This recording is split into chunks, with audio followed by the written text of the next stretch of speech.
देखिए, पश्चिमी राजस्थान में एम्स चिकित्सा की दृष्टि से लोगों के लिए एक लाइफलाइन बन करके उभरा है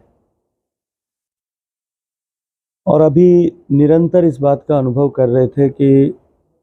एम्स में एक बड़े ट्रॉमा सेंटर की आवश्यकता है, क्योंकि पश्चिमी राजस्थान में कहीं भी बड़ी किसी दुर्घटना होने पर मरीजों के लिए जोधपुर एकमात्र जगह है जहां आकर के तुरंत उनको चिकित्सकीय निदान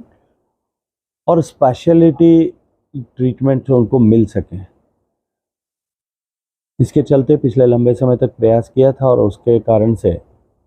मैं धन्यवाद देना चाहता हूँ देश के स्वास्थ्य मंत्री आदरणीय मनसुख मांडविया जी को और आदरणीय प्रधानमंत्री जी को कि उन्होंने जोधपुर एम्स में एक और नया आयाम स्थापित करते हुए यहाँ बड़ा ट्रॉमा सेंटर बनाने की अनुमति प्रदान की है। अभी शीघ्र ही माननीय प्रधानमंत्री जी का जोधपुर प्रवास तय होने वाला है, जिसमें जोधपुर एयरपोर्ट का शिलान्यास होगा, जोधपुर के नए रेलवे स्टेशन बिल्डिंग का टर्मिनल बिल्डिंग का शिलान्यास होगा। इसके अतिरिक्त जोधपुर का बहुप्रतीक्षित एलिवेटेड रोड का शिलान्यास होगा। जोधपुर के एम्स में ट्रॉमा सेंटर का शिलान्यास होगा।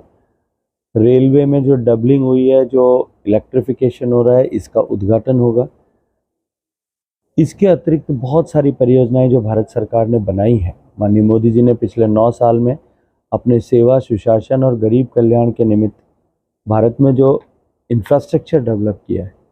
उसका शिलान्यास या उद्घाटन होगा। शीघ्र इसकी तिथि तय होने वाली है। सर, आप लगातार एम्स जाते हैं। सर, एम्स के विस्तार में कादरी थोड़ी एक प्रॉब्लम आ गई, तो उसको लेकर कोई विशेष चर्चा हुई? मुझे नहीं लगता कि किसी तरह की प्रॉब्लम है, क्योंकि पहले काजरी से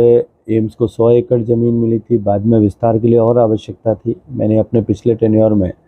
60 एकड़ ज़मीन और एम्स को दिलाई है और मुझे नहीं लगता कि उसके बाद में अब किसी तरह का इसको लेकर के कोई व्यवधान कुछ ऐसा बाकी रह गया। 2024 के चुनाव से पहले 2023 की जो चुनौती है उसको लेकर के किस तरह से, क्योंकि सीएम साहब कहना है कि चाहे मोदी जी और अमित शाह के दौरे लगातार बढ़ रहे हैं, ये कहीं ना कहीं भाजपा में देखिए, 2023 में राजस्थान की जनता ने पिछले 4.5-5 साल में जितने कष्ट देखे हैं, राजस्थान जिस तरह से हर मोर्चे पर विफल हुआ है, राजस्थान ने जिस तरह से भ्रष्टाचार के नए कीर्तिमान स्थापित किए, राजस्थान ने जिस तरह से पेपर लीक के जिस कीर्तिमान स्थापित किए, राजस्थान में नए अपराध की दुनिया में जिस तरह नए कीर्तिमानी आंकड़े बनाए हैं, राजस्थान की जनता अपने आप को ठगा हुआ महसूस कर कीर्तिमान स्थापित किए। राजस्थान ने जिस तरह से पेपर लीक के जिस कीर्तिमान स्थापित किए, राजस्थान में नए अपराध की दुनिया में जिस तरह नए कीर्तिमानी आंकड़े बनाए हैं, राजस्थान की जनता अपने आप को ठगा हुआ महसूस करती है। राजस्थान की जनता ने पिछले 4.5 साल में जो कष्ट सहे हैं, उसको लेकर के एक एक दिन आने वाला इंतज़ार कर रही है। देखिए, अभी वो जिस तरह की घोषणाएं करने का काम आदरणीय मुख्यमंत्री जी कर रहे हैं, वो घोषणाएं करने की क्यों आवश्यकता पड़ती है? वो आवश्यकता इसलिए पड़ती है